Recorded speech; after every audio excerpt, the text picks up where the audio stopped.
Good morning friends, मैं Rakesh sir आपके Saraswati school के ऑनलाइन क्लासेस में आप सभी का स्वागत करता हूं। हमने पिछले क्लास में हमने टेंस के बारे में स्टार्ट किया था, टेंस के बारे में पढ़ा था, टेंस क्या होता है और उसके कितने प्रकार होते हैं। उसके बाद हमने बात की थी टेंस के प्रकारों के प्रकार और हमने जाना था कि प्रेजेंट क्या होता है, पास्ट क्या होता है और फ्यूचर क्या होता है।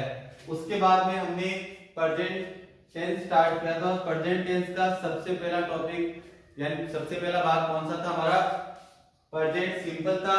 उसके बारे में हमने बात की थी कि उसकी हेल्पिंग वर्ब कौन सी होती है और उसकी मेन वर्ब भी कौन सी होती है। उसके बाद हमने पढ़े थे कि हम कौन से सेंटेंस पढ़ेंगे, तो हमने यहाँ पर 4 सेंटेंस पढ़े थे।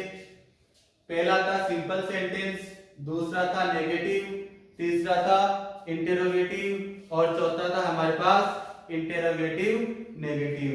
अब हम आगे बात करते हैं कि प्रेजेंट सिंपल के रूल्स क्या होते हैं, कौन सी टाइम एडवर्ब आती है और प्रेजेंट सिंपल टेंस का कहां यूज होता है, उसके बारे में हम यहाँ पर जानकारी लेते हैं। तो सबसे पहले देखिए प्रेजेंट सिंपल, जिसको हम सेकंड नाम ये भी दे सकते हैं सिंपल प्रेजेंट।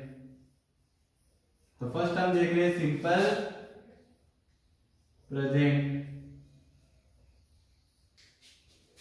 अब देखिए हमने इसके हेल्पिंग वर्ब और मेन वर्ब की बात कर चुके हैं। अब यहां पर हम देखेंगे कि प्रेजेंट सिंपल है, उसमें हम पहला सेंटेंस देखेंगे और पहला कौन सा होगा,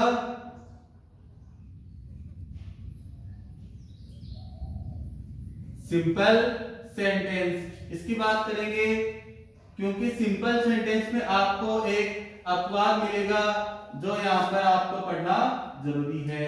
अब सिंपल सेंटेंस है यानी साधारण वाक्य, इसकी बात कर रहे हैं। अब साधारण वाक्य में देखिए आपको 4-5 पॉइंट है, उन पॉइंट्स का ध्यान रखना है। टेंस में केवल 2 ही ऐसी जगह है जहां पर आपको अपवाद मिलेंगे। पहली जगह आपको प्रेजेंट सिंपल के सिंपल सेंटेंस और दूसरी जगह रहेगी पास्ट सिंपल के सिंपल सेंटेंस में। तो बात करते हैं प्रेजेंट सिंपल के सिंपल सेंटेंस में। सबसे पहला पॉइंट जो आपको ध्यान रखना है, पहला पॉइंट क्या है, यदि आपका सब्जेक्ट कौन होगा उस बात पे गौर करिए। सब्जेक्ट का क्या होता है, कर्ता, यानी जो आपको काम कर रहा है वो आपका कौन होगा, सब्जेक्ट। तो प्रेजेंट सिंपल क्या बोलता है, सिंपल सेंटेंस, यदि आपका सब्जेक्ट क्या, यदि आपका सब्जेक्ट क्या हो, एक वचन यानी सिंगुलर हो, तो वहां पर क्या करते हैं, जो वर्ब की फर्स्ट फॉर्म होती है उसके साथ हम किसको ऐड करते हैं, एस या ईएस को। देखिए क्या बात थी,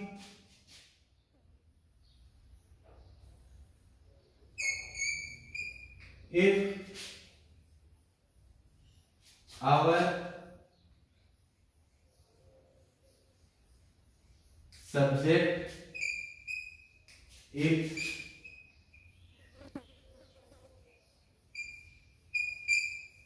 singular, if का अर्थ अगर our subject हमारा जो करता है is singular, एक वचन है,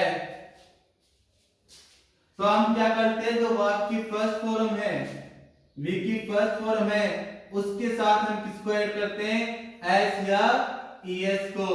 अगर हमारा सब्जेक्ट क्या है, सिंगुलर है, तो हम क्या करते हैं, वर्ब की फर्स्ट फॉर्म के साथ एस या ईएस को ऐड करते हैं।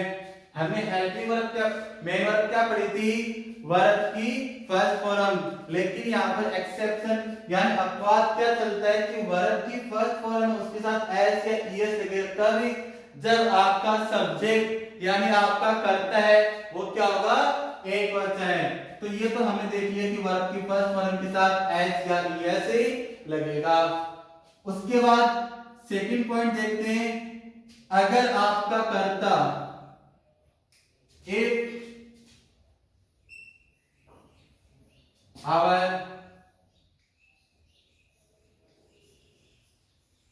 subject is प्लूरल, अगर हमारा जो कर्ता है वो क्या है,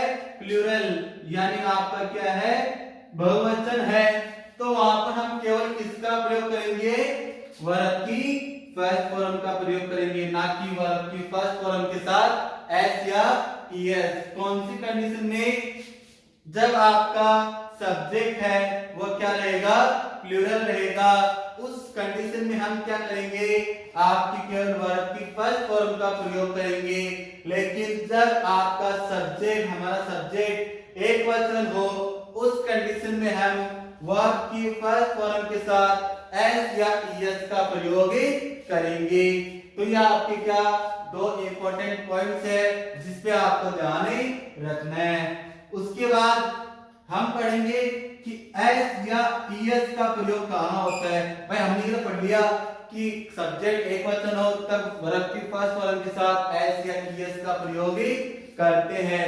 लेकिन एस या ईएस का प्रयोग कौन सी वर्ब के साथ करेंगे? भाई कौन सी के साथ ईएस का प्रयोग करेंगे, कौन सी के साथ एस का प्रयोग करेंगे, वह हम नेक्स्ट पॉइंट पे देखेंगे। तो ये तो आप हो गए आपके दो पॉइंट। उसके बाद हम बात करते हैं थर्ड पॉइंट की। उससे पहले एक बात ध्यान रखना, हम ये केवल बात कर रहे हैं प्रेजेंट सिंपल के सिंपल सेंटेंस के लिए। उसके बाद हमारा नेगेटिव, इंटेरोगेटिव और इंटेरोगेटिव नेगेटिव है। उन तीनों सेंटेंस में हमारे वही रूल चलेंगे। कौन से रूल? हेल्पिंग वर्ब आपकी डू और डज लगेगी और आपकी जो वर्ब है उसकी केवल कौन सी फॉर्म आएगी? फर्स्ट फॉर्म में आएगी। दो पॉइंट हो गए, ये नोट डाउन कर लेना आपको। उसके बाद हम थर्ड पॉइंट देखते हैं हमारा।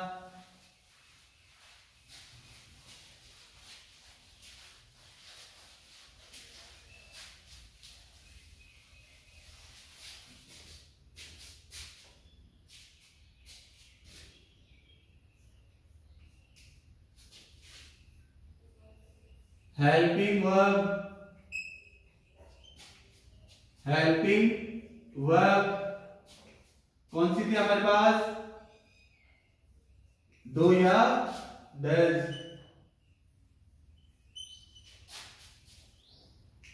Is not used. अर्थ क्या हुआ इसका?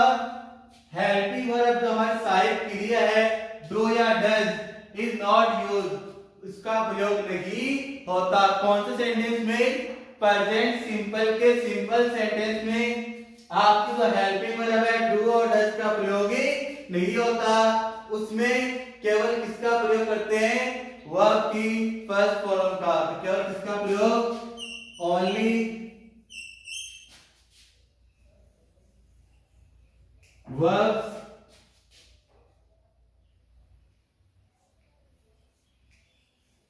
फर्स्ट फॉर्म यानी V1 इज यूज। इसमें हम केवल क्या करते हैं? वर्ब की फर्स्ट फॉर्म है उसका प्रयोग ही करते हैं, ना कि डू और डज का प्रयोग ही करते हैं। कौन से सेंटेंस में? प्रेजेंट सिंपल के सिंपल सेंटेंस में हम किसका प्रयोग नहीं करते? हेल्पिंग वर्ब डू और डज का प्रयोग ही नहीं करते। केवल इसमें हम वर्ब की फर्स्ट फॉर्म का प्रयोग ही करते हैं।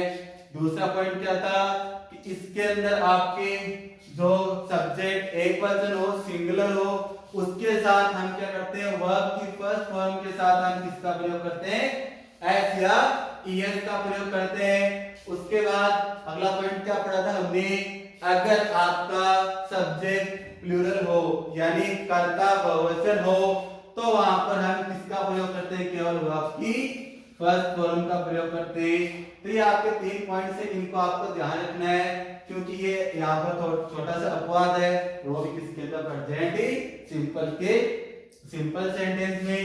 अब हम देखते हैं एस या ईएस का प्रयोग कि एस का प्रयोग कहाँ होगा, ईएस का प्रयोग कौन से वर्ब के साथ होगा, उसको देखते हैं।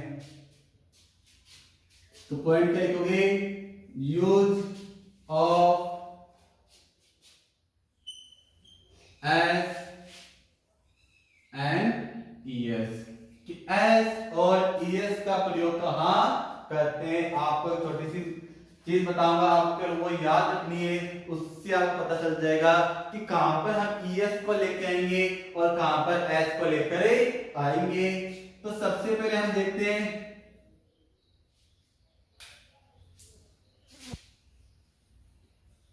यूज ऑफ ईएस, कि ईएस का प्रयोग कहां पर करेंगे, सबसे पहले हम ये देखेंगे। तो ईएस का प्रयोग कहां करेंगे, जिस वर्ब के लास्ट में, कोई भी वर्ब हो उसके लास्ट में S H, C H,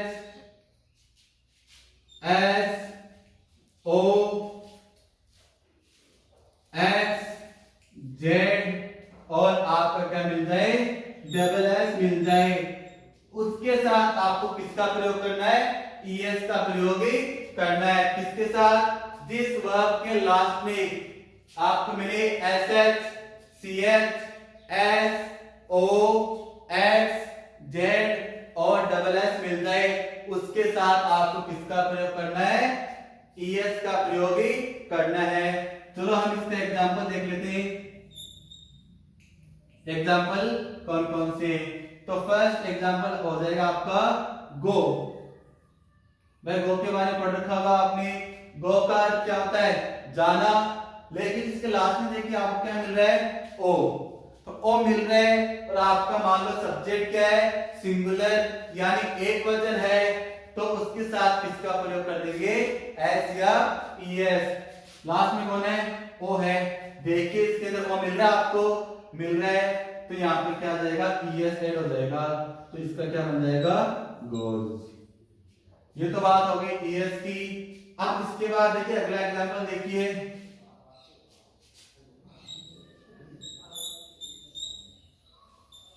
search. Search का क्या होता है, तलाश करना, और लास्ट में देखिए इसकी क्या है, सी एच। अब दाई ईएस के लिए में दाई आप, और वहां पे देखिए आपको क्या मिल रहा है, कि सी एच मिल रहा है, तो इस वर्ब के साथ क्या ऐड कर दोगे, ईएस, तो ये क्या बन जाएगा, सर्चेज। तो इस प्रकार आपको ईएस का प्रयोग ही करना है।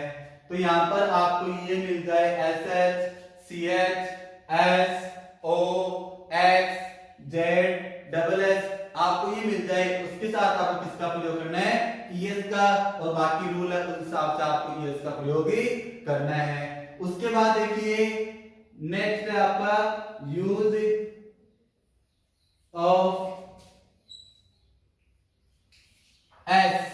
अब एस का प्रयोग कहां करेंगे वो हमें देखना है। उसके लिए हमें क्या करना है, जो ये आपके आए हैं इनके अलावा जो ईएस का प्रयोग है, इसके अलावा जो भी आपके अल्फाबेट है इंग्लिश के अंदर, उसके साथ आपको किसका प्रयोग करना है, एस का प्रयोग ही करना है।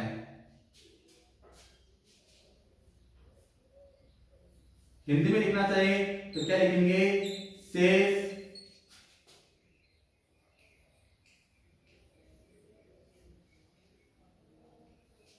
अन्य के साथ।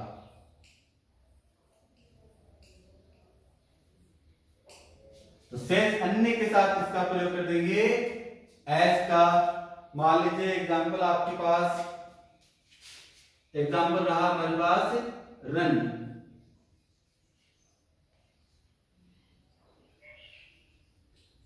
एग्जाम्पल क्या है, रन। अब रन के लास्ट में देखिए कौन आपके पास एन मिल रहा है, और एन देखिए क्या इसके अंदर है, ये वाला में आपका एन मिल रहा है, नहीं मिल रहा, तो उसके साथ किसको ऐड कर दोगे, एस को, तो क्या हो जाएगा, रन्स। बस आपको इन बातों का ध्यान रखना है कि एस का प्रयोग कहां होगा, ईएस का प्रयोग कौन सी वर्ब के लास्ट में होगा, इसका ध्यान रखिए, आपको ये पूरा क्लियर ही हो जाएगा। इसके बाद हम पढ़ेंगे टाइम एडवर्ब के बारे में। केवल आपको इतना ध्यान रखना है, प्रेजेंट सिंपल के सिंपल सेंटेंस में जो मैंने आपको पॉइंट अभी बोर्ड पे लिखाए हैं, वो केवल कहां काम आएंगे, प्रेजेंट सिंपल के सिंपल सेंटेंस में आपको इन पॉइंट का ध्यान रखना है, ना कि नेगेटिव, इंट्रोगेटिव या इंट्रोगेटिव नेगेटिव। उन तीनों सेंटेंस में आपको क्या करना है, हेल्पिंग वर्ब डू डज का प्रयोग करना है, वर्ब की फर्स्ट फॉर्म का प्रयोग ही करना है, ना कि आपको ये रूल्स लेके आने एस या ईएस वाला। ये रूल किसके लिए काम आएगा, केवल प्रेजेंट सिंपल के सिंपल सेंटेंस में काम में आएगा। इसके बाद हम देखते हैं हमारी टाइम एडवर्ब।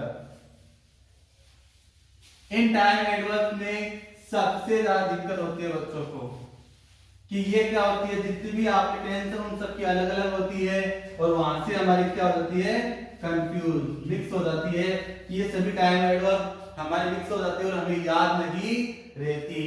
तो हम क्या करेंगे, यहाँ पर ट्रिक्स लेंगे, उन ट्रिक्स से आप क्या कर सकते हो, इनको याद रख सकते हो। तो देखिए ट्रिक्स,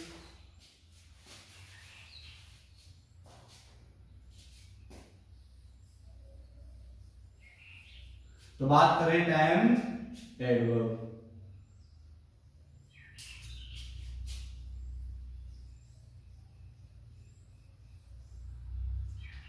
अब देखिए टाइम एडवर्ब का अर्थ क्या होता है, इसका अर्थ है टाइम एडवर्ब का अर्थ समय सूचक शब्द, यानी समय के बारे में बताने वाले शब्द, उनको हम क्या बोलते हैं, टाइम एडवर्ब। तो यहाँ पे देखिए टाइम एडवर्ब कौन सी आएगी, समय सूचक शब्द कौन से आएंगे, ये वर्ड आपकी सहायता करेंगे एग्जाम्स के अंदर।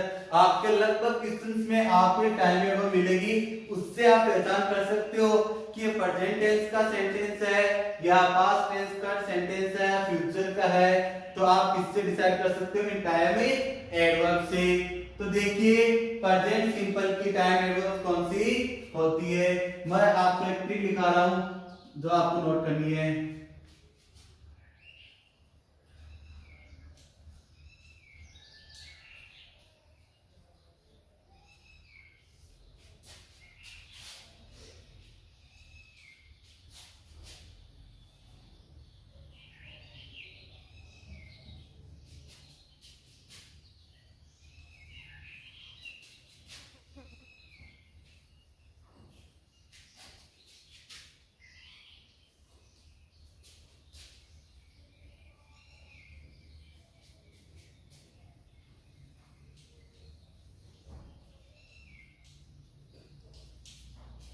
ट्रिक क्या आपकी,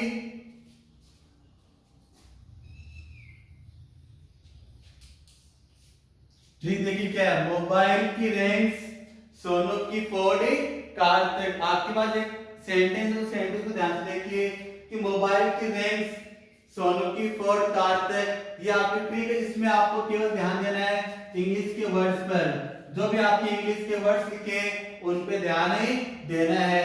पहला वर्ड कौन सा है, रेंज, काउंट के कितने अल्फाबेट है, 1 2 3 4 5 6, 6 इसके हो गए। उसके बाद देखिए सोनू में कितने, 1 2 3 4, 6 और 4 कितने हो गए, 10। उसके बाद देखिए फोर्ड, फोर्ड में कितने, 1 2 3 4, यानी कितने टोटल 14 हो गए। तो ये 14 आपकी क्या हो जाएगी, एडवर्ब से हो जाएगी, यानी आर पर आपकी एडवर्ब रहेगी, ए पर आपकी एडवर्ब रहेगी, एन पर रहेगी, जी पर रहेगी, ई पर रहेगी, एस पर रहेगी।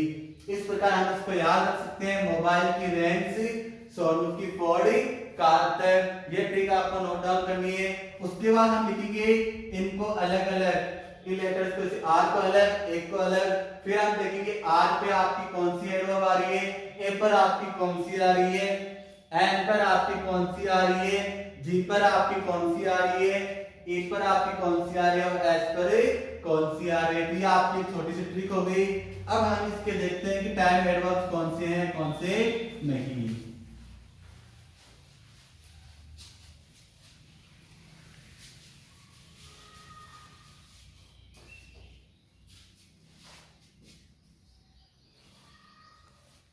पहला वर्ड कौन सा था हमारे पास, रेंज। दूसरा वर्ड कौन सा था, सोनू। और तीसरा वर्ड कौन सा था, फोर्ड। अब देखिए रेंज में पहला कौन सा लेटर आपके पास, आर। उसके बाद कौन है, ए। उसके बाद कौन है, एन। उसके बाद कौन है, जी। उसके बाद कौन है, ई। और उसके बाद एस। ये तो हो गए आपके रैंक्स के। उसके बाद देखिए कौन सा अगला, सोनू। पहला कौन है, एस। दूसरा ओ। तीसरा एन और चौथा यू। ये आप किसके हो गए, सोनू के। उसके बाद आपका फोर्ड, तो फोर्ड में पहले लेटर कौन सा हो गया, एफ। दूसरा ओ। तीसरा आर और चौथा डी। तो यहां से आपकी कौन आ जाएगी, एडवर्ब। उस ट्रिक से आपकी क्या निकल जाएगी यहाँ पर, एडवर्ब। तो सबसे पहले देखते हैं आर। आर फॉर क्या करना आपको, रेयरली, या यहाँ पर एक और याद रख सकते साथ में, और वो कौन सी आ जाएगी, बेयरली। तो याद रख सकते हो आर फॉर क्या हो गया, रेयरली, और उसी की सिमिलर क्या हो जाएगी, बेयरली। तो ये तो हो गई आपकी आर की। और रेयरली और बेयरली का अर्थ क्या होता है, मुश्किल से। उसके बाद है A for always. A for क्या आएगा, ऑलवेज। और ऑलवेज का हमेशा, इसका अर्थ क्या होता है, हमेशा। N for never. N for क्या जाएगा, नेवर। और नेवर का अर्थ क्या होता है, कभी नहीं। तो पहली एडवर्ब कौन सी होगी, आर फॉर रेयरली या बेयरली। उसके बाद ए फॉर ऑलवेज। उसके बाद एन फॉर नेवर। उसके बाद देखिए जी फॉर।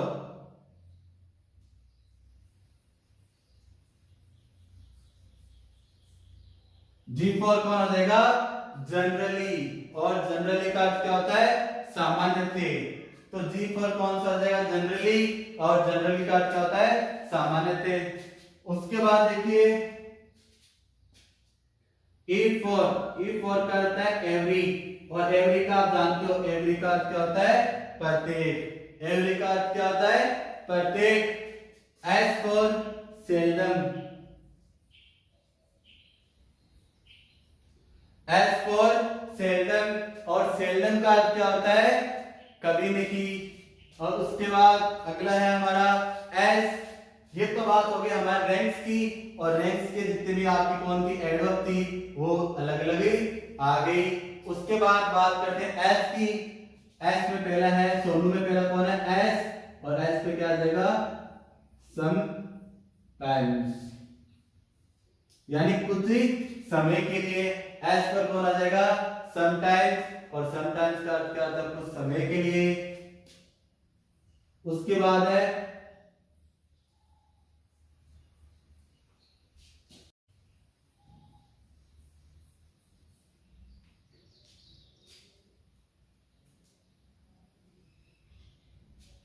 ओकेजनली। ओकेजनली का अर्थ क्या होता है वो देखिए। ओकेजन का अर्थ क्या होता है, अवसर। भाई कोई अवसर होता है वही होता है। ओकेजनली का अर्थ क्या हो जाएगा, अवसर पर।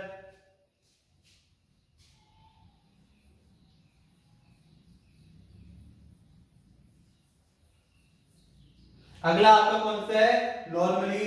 और नॉर्मली का अर्थ क्या हो जाएगा, सामान्यतः। भाई नॉर्मली का भी अर्थ क्या हो जाएगा, सामान्यतः। और जी फॉर जनरली का भी अर्थ क्या हो जाएगा, सामान्यतः। अब ये तो हो गए आपके इसके।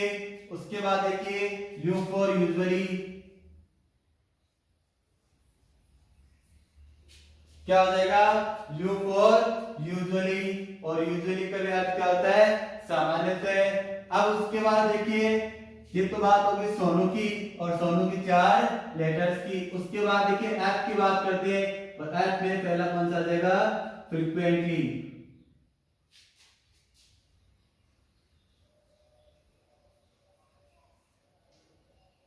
पहला कौन सा आ जाएगा, फ्रीक्वेंटली। और फ्रीक्वेंटली का अर्थ क्या होता है, लगातार। उसके बाद अगला कौन सा आ जाएगा, ऑफन। ऑफन का अर्थ क्या होता है, प्राय। तो ऑफ और कौन आ जाएगा, ओपन। और ओपन का अर्थ क्या होता है, प्राय।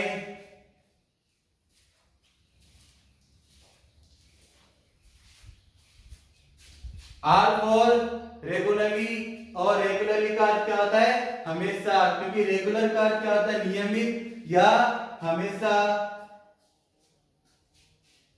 ये बात हो गई आपकी किसी आर की। उसके बाद बच्चा डी। और डी का क्या हो जाएगा, डेली। और डेली का आप जानते हो अर्थ क्या होता है, हमेशा। ये आपकी किसकी हो गई, फॉर की। तो ये 4 किसकी होगी, RANGES। ये इसकी हो गई रेक्स की एडवर्ब। सोनू की 4 हो गई और फॉर की 4 हो गई। कुल मिला के हमारे पास कितनी हो गई, 10 हो गई। तो आर फॉर रेयरली, बेयरली, इसका अर्थ क्या होता है, मुश्किल से। ए फॉर कौन सा होता है, ऑलवेज। ऑलवेज का अर्थ क्या होता है, हमेशा। उसके बाद आपका N फॉर नेवर, और नेवर का जानते हो कभी नहीं।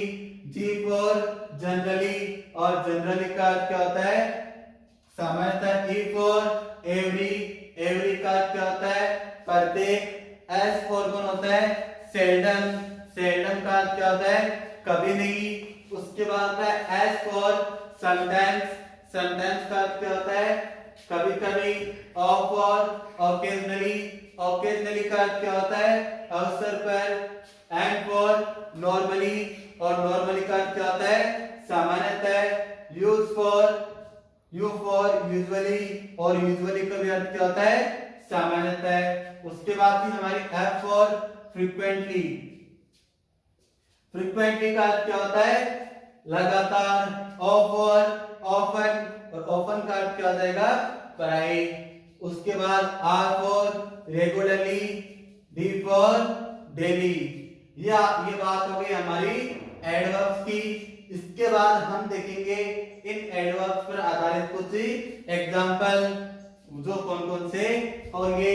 ये आपको क्या करना है इन एडवर्ब्स को अभी नोटबुक में नोट डाउन करना है। उसके बाद आपको केवल ट्रिक के आधार पर इनको समझना है, ना कि आपको रटना है, जिससे कि आपको ये क्या हो जाएगी याद हो जाएगी।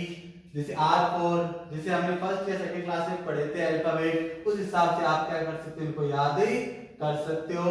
और जो आगे की बात है हम अगली कक्षा में करेंगे और उसमें हम इसके एग्जांपल से देखेंगे। Thank you.